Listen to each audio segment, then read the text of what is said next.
Oke, assalamualaikum warahmatullahi wabarakatuh. Sebelumnya perkenalkan nama saya yaitu Muhammad Faisal Zaki dengan NIM 42014220050 dari Rombel Pendidikan Fisika 3C. Nah, di sini saya akan menjelaskan tentang pengolahan data praktikum menggunakan metode numerik, yaitu tepatnya metode regresi. Nah, untuk praktikumnya sendiri itu saya mengambil judul,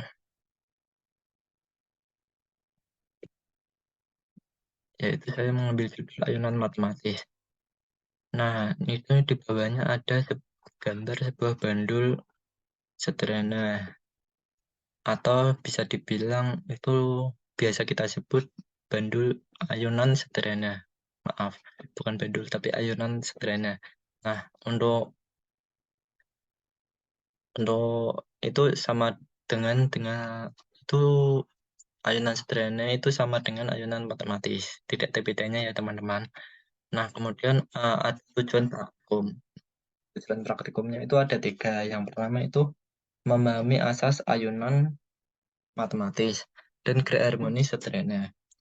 Yang kedua itu memahami percepatan gravitasi bumi. Yang ketiga itu menentukan percepatan gravitasi bumi pada tempat praktikum. Nah, kemudian ada alat-alat praktikumnya. Itu ada statif dan klem seperti yang digambar. Kemudian ada satu pendulum seperti yang dipegang. Ini bukan bandul ya, namun ini pemberat yang lainnya. Jika tidak ada bandul, bisa menggunakan pemberat ini dengan massa yang telah ditentukan ya, atau yang diinginkan untuk yang akan dilakukan pada percobaan. Nah, kemudian itu ada alat pengukur panjang atau mistar, kemudian ada busur derajat untuk mengukur besar simpangannya. Kemudian ada neraca 3 lengan, dan kemudian ada benang yang tidak elastis. Selanjutnya itu ada stopwatch untuk menghitung berapa kali dia berayun. Nah, di sini sebelum masuk ke dasar teori yang menjelaskan ayunan matematis, di sini saya akan menjelaskan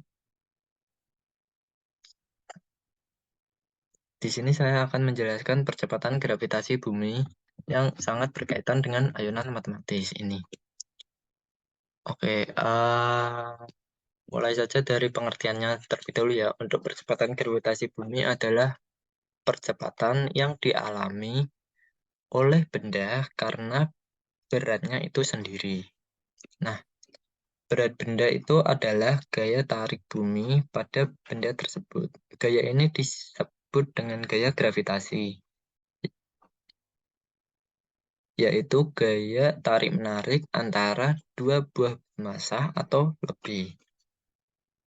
Nah, menurut hukum Newton sendiri tentang gravitasi, antara dua buah benda yang massanya M dan M besar, itu jarak antar pusatnya massa itu sama dengan F sama dengan G kali M kecil kali M besar per R kuadrat. Atau itu gayanya saling tarik-menarik besarnya. Dengan G itu konstanta ya teman-teman, bukan G itu gravitasi. Nah, untuk konstantanya itu sendiri besarnya 6,67 kali 10 pangkat min 11 Newton meter kuadrat per kilogram per kilogram. Nah, selanjutnya dengan menggunakan hukum 2 Newton itu akan diperoleh percepatan gravitasi di permukaan bumi sebesar G0. Yang mana G0 sama dengan G kali M per R kuadrat. Dengan M-nya itu massa bumi. M-nya itu M besar. Nah, sedangkan untuk percepatan gravitasi bumi pada ketinggian tertentu atau bisa kita bilang ketinggiannya itu H dari permukaan bumi adalah G sama dengan G0 kali dalam kurung R plus R per, bukan plus, R per R tambah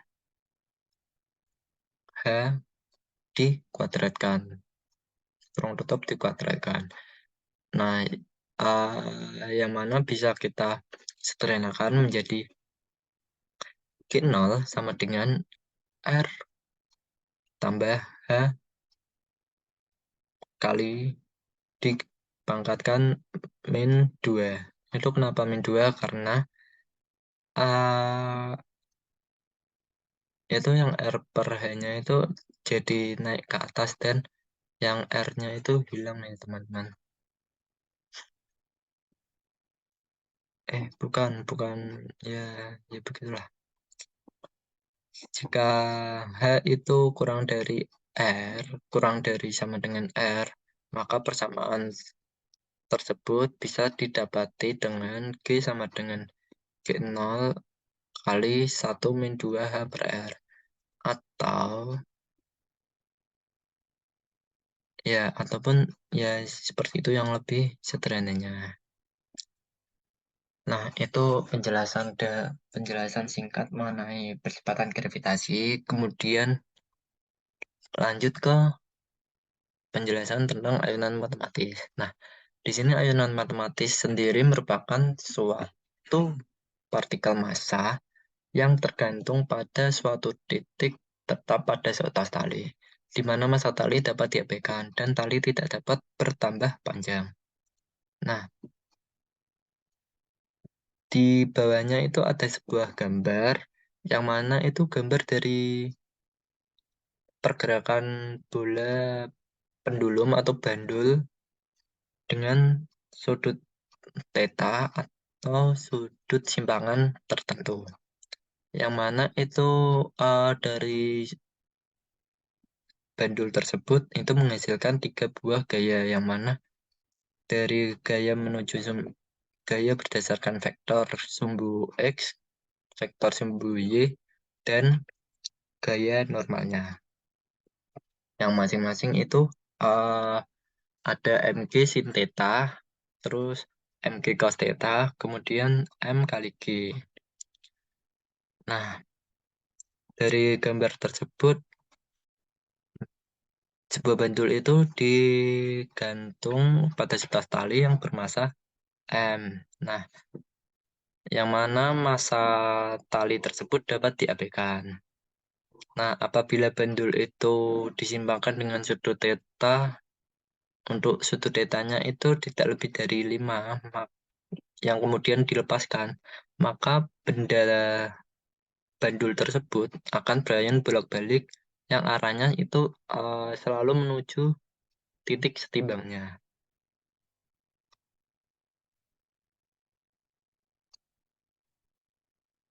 Nah, kemudian lanjut di samping kanannya itu ada rumus, yang mana untuk rumus yang pertama itu ada F sama dengan min M kali G sin theta, itu untuk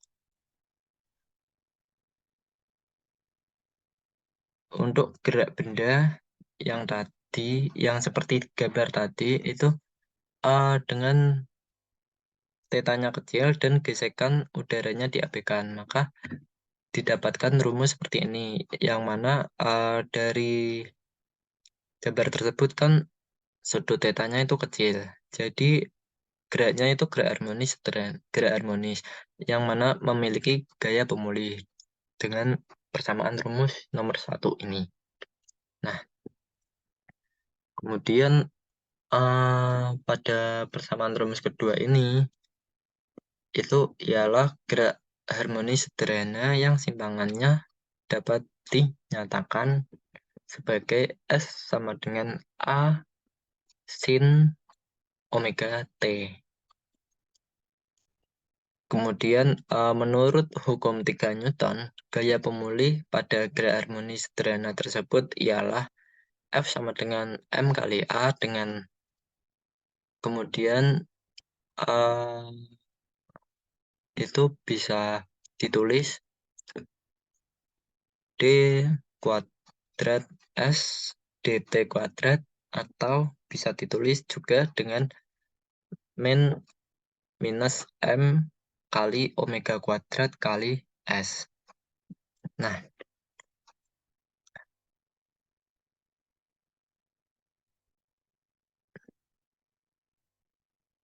kemudian untuk sudut theta yang sangat kecil, atau bisa dibilang sin theta itu tidak lebih dari 5, atau 5 theta dalam radian, 5 per L theta dalam radian.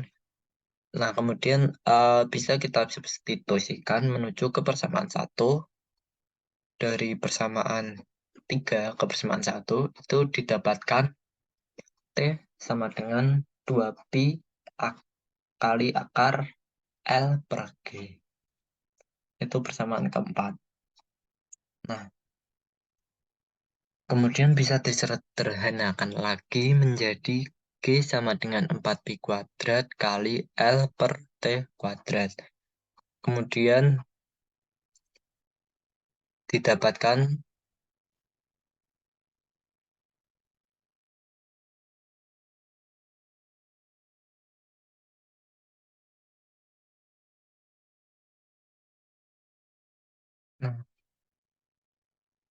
maaf ya teman-teman, tadi saya ke toilet sebentar. Kemudian didapatkan T kuadrat sama dengan 4pi kuadrat per G kali L. Nah, itu penjelasan untuk dasar teorinya sendiri. Kemudian lanjut ke selanjutnya, itu ada metode praktikum. Nah, untuk metode praktikum ini aku menetapkan panjang. Yang pertama, menetapkan panjang tali ayunan, yaitu jarak antara penjepit tali sampai pangkal pendul, mulai dari 60 cm hingga 110 cm, yang mana ada 6 data praktikum. Dari 60 cm, 70 cm, 80 cm, 90 cm, 100 cm, dan 110 cm. Kemudian menyimpangkan ayunan atau bandul dengan sudut 5 derajat, kemudian dilepaskan. Nah, selanjutnya itu mengukur waktu untuk setiap datanya minimal 10 kali ayunan, dengan memulai menghidupkan stopwatch ketika benda melalui titik setimbangnya dan mematikannya. Oke, lanjut. Kemudian di sini ada data pengamatannya. Mungkin dari teman-teman bisa menyimak terlebih dahulu data pengamatannya.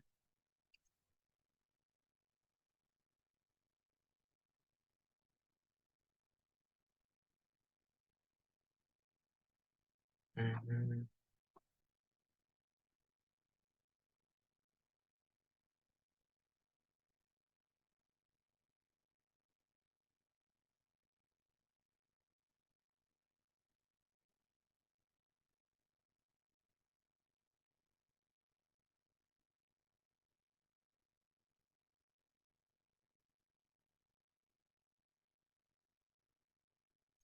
Nah, oke.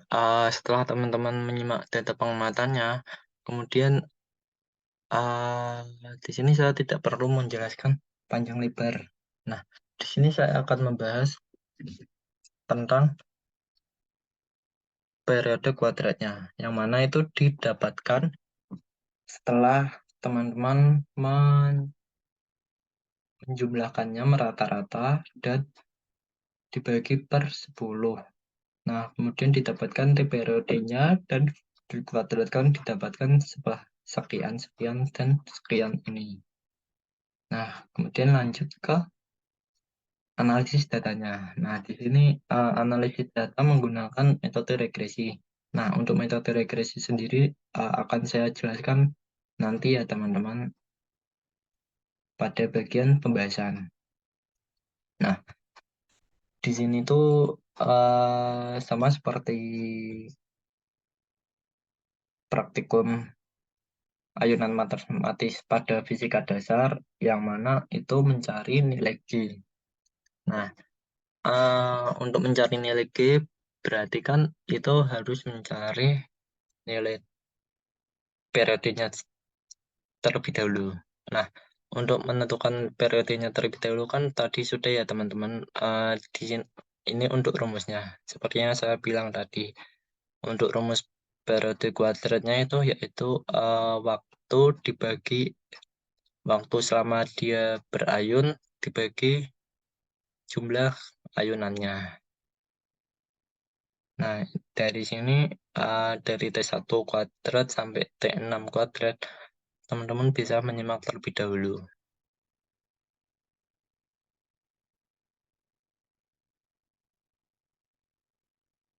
Oh ya, sembari menyimak, di sini L. L itu panjang tali, saya asumsikan sebagai sumbu X, dan T kuadrat atau periode kuadratnya itu sebagai sumbu Y. Oke, lanjut ya teman-teman. Kemudian itu,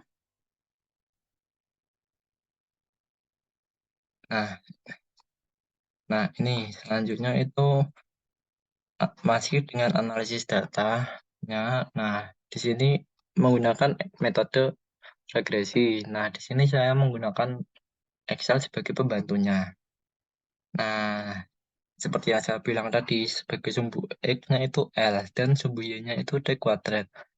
Nah, itu untuk mempermudahnya ya teman-teman. Kemudian X, Y-nya, kemudian kita cari nilai X dan Y, karena itu nanti akan sangat penting untuk mencari X kuadrat ataupun dari nilai A dan B itu sendiri.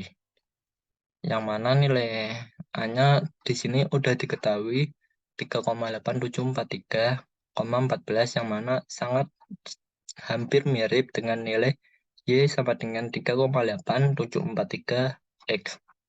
Nah, kemudian nilai B-nya di sini 0,183856. Untuk yang di grafik di sini, nilai B-nya itu 0,1072, hampir mirip ya teman-teman. Kemudian untuk R kuadratnya itu 0,9969, yang mana itu mendekati nilai 1. Jika mendekati nilai 1 berarti grafiknya ini sangat bagus ya teman-teman, ataupun bisa dibilang tingkat kesesatannya atau kesalahannya itu sangat kecil, hampir ya bisa dibilang hampir sempurna. Oke, lanjut. Nah, analisis dengan metode regresi itu untuk menentukan nilai G ya teman-teman. Sesuai dengan praktikumnya ini sendiri, namun bedanya itu di sini kita menggunakan sebuah persamaan yang tadi persamaannya itu Y sama dengan 3,8743 plus 0,1838. Nah, dari persamaan ini kan itu dari Y sama dengan MX plus C yang mana mirip dengan persamaan metode regresi yang mana itu persamaan metode regresinya Y sama dengan AX plus B. Nah, untuk itu sebelum ke situ persamaan yang mula-mula tadi T kuadrat sama dengan 4P kuadrat per G kali L. Nah, itu kita masukkan untuk nilai T-nya 3,8743. Nah, untuk nilai L-nya bisa kita anggap untuk nilai X ya, teman-teman. Nah, di sini bisa kita cari nilai G-nya dari nilai T tersebut tadi yang udah didapatkan dari menghitung di Excel ini.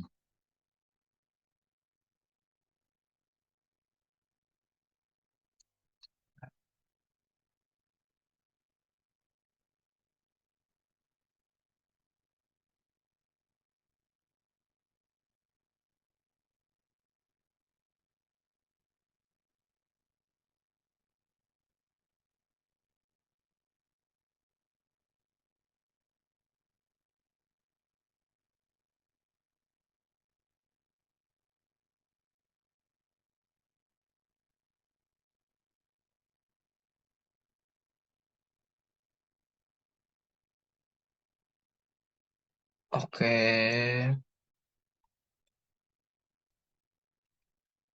Oke, maaf teman-teman tadi ada kendala sinyal sebentar. Nah, kita lanjutkan.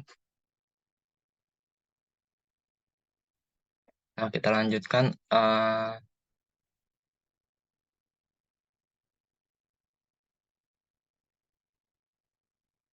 kita lanjutkan. Nah, ini kan dapat nilai A itu 3,8 tiga, di mana itu didapat dari hasil perhitungan fungsi dari Excel-nya ini sendiri. Yang mana itu di sini ya, itu A kan 3,8743 itu hasilnya itu didapat dari 6 dikalikan ini di ke 9 terus dikurangi B ke 9 atau summation-nya kemudian dikalikan dengan C ke 9. Kemudian dibagi dengan 6 dikalikan ini summation dari X kuadrat dikurangi B ke 9 dikuadratkan.